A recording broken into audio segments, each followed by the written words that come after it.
और बुलेटिन के आगाज में सबसे पहले हम बात करेंगे पंजाब का हल्का पीपी 84 खुशाब, जहां पर ज़िमनी इलेक्शन में पोलिंग का वक्त अब खत्म हो चुका है और वोटों की गिनती इस वक्त जारी है। बोल न्यूज़ को गैर हतमी गैर सरकारी नताइज भी मौसूल होना शुरू हो गए हैं। पोलिंग स्टेशन नंबर 30 में नून लीग के मलिक मौजम हैं, जिनको 351 वोट मिले हैं। पीटीआई के अली हुसैन को अब तक 71 वोट मिले हैं, जबकि पोलिंग स्टेशन नंबर 31 में मलिक मौजम को 553 और अली हुसैन को 156 वोट मिले हैं।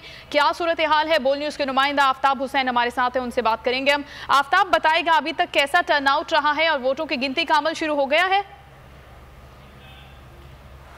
जी, ये इस वक्त इंतखाबी अमल बिल्कुल इख्तिताम पजीर हो चुका है और गिनती का अमल शुरू हो चुका है, जबकि बाज़ पोलिंग स्टेशन पर रिज़ल्ट की आमद भी शुरू हो चुकी है, जिनमें से इस वक्त जो रिज़ल्ट आया है वो पोलिंग स्टेशन नंबर 30 है, जिसमें मुस्लिम लीग नून के 351 शेर को 351 मिले हैं, जबकि अगर बात की जाए अली हुसैन बलोच जो कि पीटीआई के थे, उन्हें 71 वोट मिले हैं। इसी तरह से पोलिंग स्टेशन नंबर 31 है, जहां पर मुस्लिम लीग नून के जो मौजम शेर कल्लू हैं, उन्हें 535 वोट मिले हैं, 553 वोट मिले हैं। और इसी तरह से अगर बात की जाए कि पीटीआई की, तो उन्हें 156 वोट मिले हैं। इसी तरह से रिज़ल्ट आने की आमद अब शुरू हो चुकी है और जो कि बहुत जल्द, जिस तरह से टर्न आउट रहा है, इसी तरह से बहुत जल्द उम्मीद है कि रिज़ल्ट बहुत जल्द ही मुकम्मल हो जाएंगे। यहाँ मैं बताता चलूँ कि चूँकि गर्मी की शिद्दत